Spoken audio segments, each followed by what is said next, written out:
We're talking now with Bishop Brennan, who is the official spiritual moderator of the Cathedral Club, and we're here at the dinner. Bishop, last year when we spoke, you were pretty new in the diocese. That's right. And, now you've had a year to get around, and I was wondering, what have you seen? What are your impressions of the diocese after the first year? Well, it's certainly a vibrant church, and people talk about the diversity, but I would add a word to that. I mean, there's a diversity, but there's also unity. Mm-hmm. There's a sense of mission, a shared sense of mission.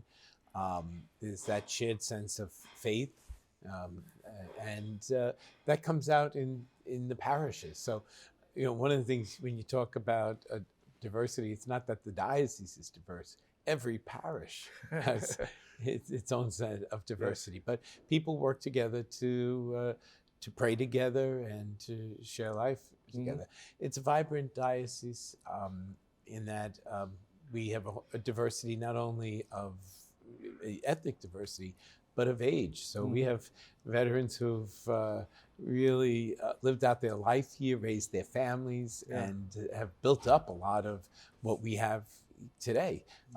But we also have a number of young families, and they're sometimes, in some cases, some large young families, and you see a sense of great life there. What have I seen? I've seen the dedication of the priests and the whole parish staffs, the religious, the deacons, the people of the parish. People are very, very dedicated.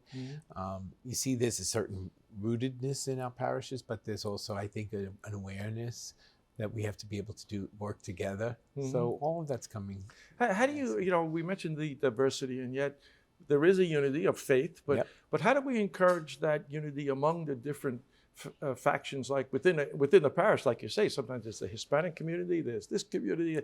How do we encourage, that unity despite the diversity?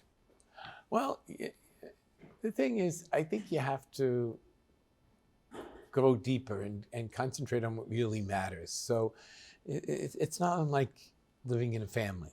We're going to bump up against each other, and yet we know what really matters. I grew up, I'm the oldest of 5 children, so there were 7 of us living in a house that to this day only has 1 bathroom in it. and we had to figure out a way that everybody could get up and ready for school early in the morning and on their way. And then as we got older, it got even more complicated because who had to catch a train, who had to get the car. So you bump into one another, you accommodate somebody, takes a little too long or whatever the case may be. But you're all still members really of the same matters family. is that we're members of the same family. And we're united in a mission as a family, and we look out for one another, and we try to be attentive to one another's needs. It's just like that in the family, in the church. Sometimes,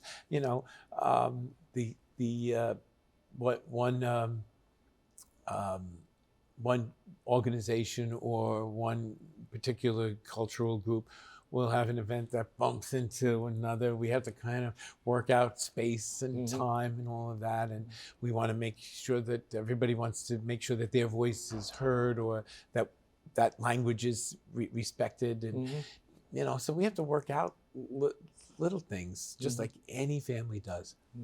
But we know that we're a family. And the other thing is, we know that we need to hang together because we live in a world that's not going to recognize us. And so our being together is even more important in today's secular society. One of the beneficiaries of this Cathedral Club dinner is Catholic schools. They support scholarships. And I know this week you've been going around and visiting a lot of schools for Catholic Schools Week. How important are our Catholic schools to the neighborhoods and the communities here in Brooklyn and Queens? Very important. They're very important. And in fact, one of our concerns, and it's not much we can do now because we, so landlocked, but but we do have a couple of Catholic school deserts, and some of the places, not many, but there are a couple of places where there's no Catholic school nearby, and so for people who do want to go to Catholic school, they have to do a bit of traveling. As I go around to the schools, I'm really impressed by the sacrifices that so many people make so that we can offer Catholic education and make it accessible to people. The work of the parents, whether it be financial commitment, the working out again, the hours, the schedules, so that kids can get there. When you get to the high school and even some of the upper grades in elementary school, I'm shocked. These kids are getting on subways and have long commutes. I did that in college, Sure, but yeah. I mean, they're doing it in the freshman year of high school. They're 14 years old. The investment by the parish, our schools need to be financially solid and independent. Parishes do what they can to help, at least with scholarships. But the other thing is, the parishes could be getting a lot of money for some of these facilities. Absolutely. There's an intentional decision that Catholic school education is a priority. This is something very, very important to us. Yeah. So that makes the contribution of the Cathedral Club even absolutely great, right? Well, it's great. It's great for the schools, but also to the extent that it goes even for scholarships, it makes our schools accessible. Our schools, they're called academies, and they're academies in the sense of the way that they operate with boards, but also in striving for excellence. But they also, the Catholic schools are not academies in the sense of exclusive, out of reach. When I go to the schools, I see Brooklyn and Queens. I see all of Brooklyn and Queens, and that's just amazing. That's incredibly rewarding. What do the kids say to you when I see you sitting on the gym floor talking to them and talking in the classrooms? How do you engage them? What do you talk to them about? Well, it's easy enough. You just kind of find out what they're talking about and you get into it. I had a great thing today. In church, of course, we celebrate the Feast of the Presentation, but of course, February 2nd is Groundhog Day. And so I was in the kindergarten class and they were waiting for the groundhog to come out, and it was a recorded thing. So I almost spilled the beans, but I got the word early enough that they're about to watch it. So they were making their guesses. And later on in the day when they were at an assembly, I said, "So what happened?" And they said, "He saw his shadow." And I said, "Oh, what does that mean?" And so you could hear some of them saying, about 6 more weeks of winter, or he goes back into the hole. But this one girl says, "It means I was right." What can the Cathedral Club do for you? I mean, they exist really to assist the bishop in a number of different ways. But what do you look for from the Cathedral Club? In my fervorino tonight, I'm going to talk about holiness and that universal call to holiness. And I'm going to talk about this time of Eucharistic revival. One of the things that I've spoken about over the course of the year is really that we live in a new era in the church. And basically, I think one of the things we need to do is strengthen the core. We need to look at the people who are fully committed and who are deeply involved. And what we want to do is encourage and support, because they then become the missionaries to the larger world.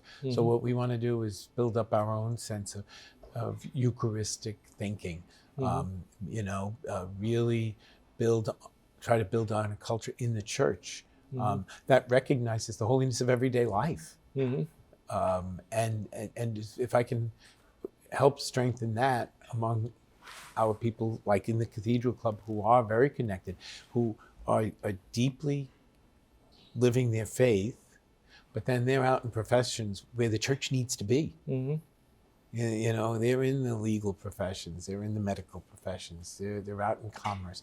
So we need extraordinary, holy Catholic witnesses out and about in the world. They become, in a sense, the missionaries. So it's just building that Eucharistic culture. In 1900, when the club was formed by Father Munderline, it was one of the reasons was that it needed a place for Catholics to come and gather because they weren't welcomed in a lot of other Right. places. And you mentioned before that sometimes the Catholic voice is not listened to. Right. So how important is that for Catholics to have like this support system, place where they can come and gather and really strengthen each other's faith, right? It's very important. You know, one of the devil's tools is to make you feel isolated. Mm-hmm. Mm-hmm. And something like the Cathedral Club reminds us that we're not isolated, that we're not alone in what we believe, and that it does make a difference in the world and for the world, and that the message we carry is something very important, very good, and that it is possible to live a good, holy life in the midst of the world. You don't have to run away from the world. That's a very Salesian thing, St. Francis de Sales. You don't have to run away from the world to live a holy life. It's really authentically letting the power of Jesus Christ inform you and guide you and motivate you. Great. Okay. Enjoy the night, Bishop. Will do. Thank Thank you you. much. All Okay. right.